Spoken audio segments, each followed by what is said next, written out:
ipetraka ny evanjely tsy mamelanao ipetrapetraka ny evanjely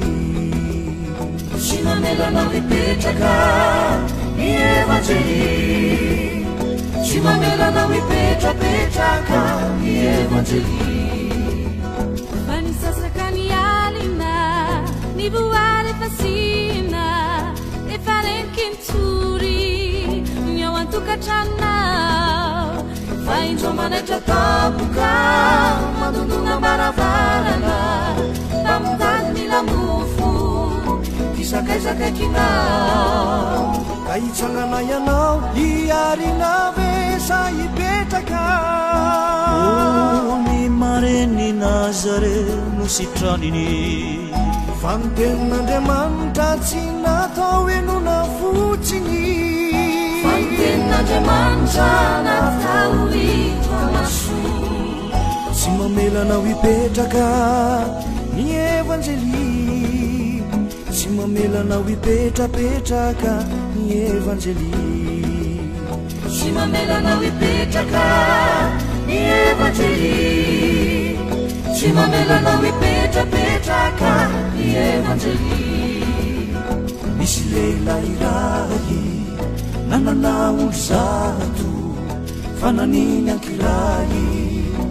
tavelany antsara sovenao lay mpiandry zay andalo maro anisa ka hitety avona mahitadinlainany ka hitsangana ianao hiangavesa hipetraka ny jambazany nampahiratiny fa ny tenin'andriamanitra tsy natao enona fotsiny fa ny tenin'andriamanitra natao itomaso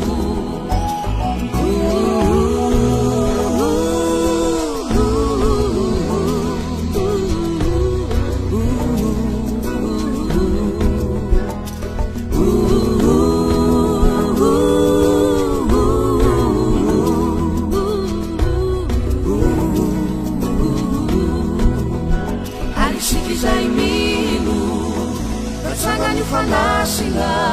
jeny olo mitomany tsy mba misy pity misy rariny ampanginina ahitana tombotsoa ka tsy misy tehiteny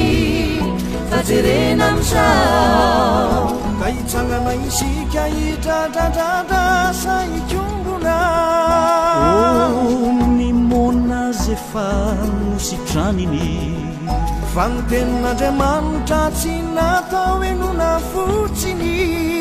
fa ny tenin'andriamanitra natao itomaso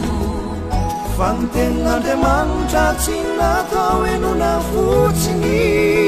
fa ny tenin'andriamanitra natao itomaso fa ny tenin'andriamanitra natao